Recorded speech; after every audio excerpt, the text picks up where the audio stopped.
जो आदमी दया राख धर्म को पाले जग से रहे उदासी।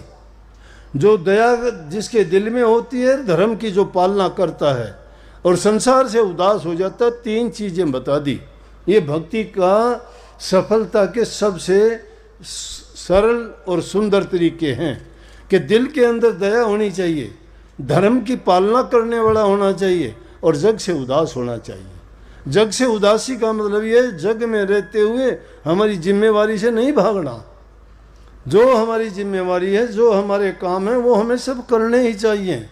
अगर उन जिम्मेवारियों से भागते हैं तो हम और भी ज़्यादा कर्जदार बन जाते हैं, क्योंकि हम कर्म के कर्जदार दुनिया में ये शरीर धर के आते हैं।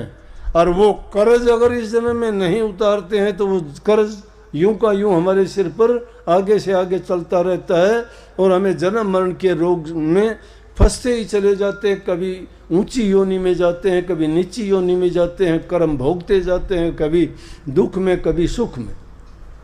कर्म का स्वरूप जैसा होता है वैसी योनि आगे मिल जाती है, वैसे वैसे दुख भी भोगते हैं।